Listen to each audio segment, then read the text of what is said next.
Ega ubukwe budasanzwe, ubukwe burimo buragenda buvugisha abagiye batandukanye bose, namwe nimurebe imbere yanyu murabona ko ari video, murabona umugeni ndetse n'umugabo barimo barirukanka bakatibika rwose, bafashe umuhanda barirukanka.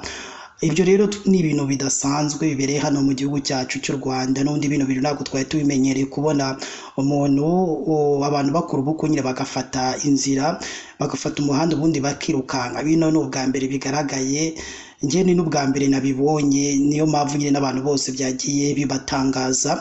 N'ubundi nk'uko dusanzwe tubizi mu muco wacu, tuzi ko nyine abantu basezerana bagenda buhoro batirukanka, nta kibirukasa, nyine ubona ari ibirori biryoshye. Rero buriya umuntu wese nubuza ukuntu atwara ibintu byiwe, na bano rero nabyo nibyo bafashe, baravuga ati reka duhitemo kubukora uko nguko, ati kubera iki twebwe tutakora gashya kugira ngo natwe ubukwe bwacu tubugenze uko nguko, noneho dufate umuhanda dutibike.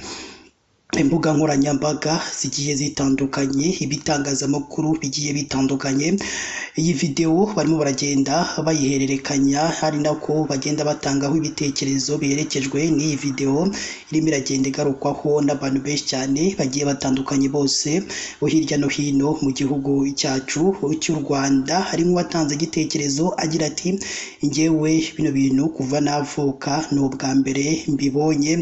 Hari undi nawe wagize ati ariko bino bintu njyewe nabonye ari byiza, ndabona abantu bose bishimye nta kibazo na gito bafite.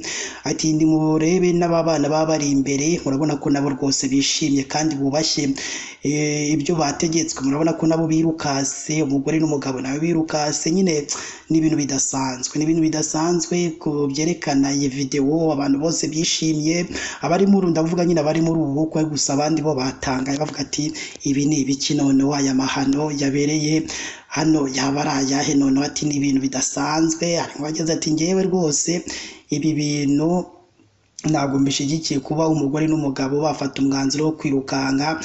Bino ntabwo ari sawa, bino ntabwo bibereye bano bantu rwose bigaye. Ari nk'undi wagize ati umuntu wese aba agomba gukora ibyo ashaka, ubu niyo mahitamo yabo bahisemo. Ati rero niyo mpamvu nta muntu wakagombye kubabwira nabi, niyo mwanzuro bafashe wo kuvuga ati reka ubukwe bwacu tubugenze uku nguku.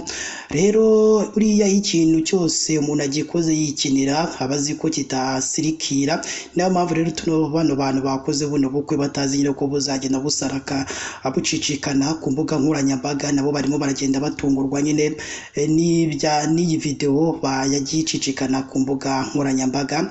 Reka dusoreze hano, twari tuje kubagezaho nyine iyi video irimo iragenda icicikana ku mbuga nkoranyambaga.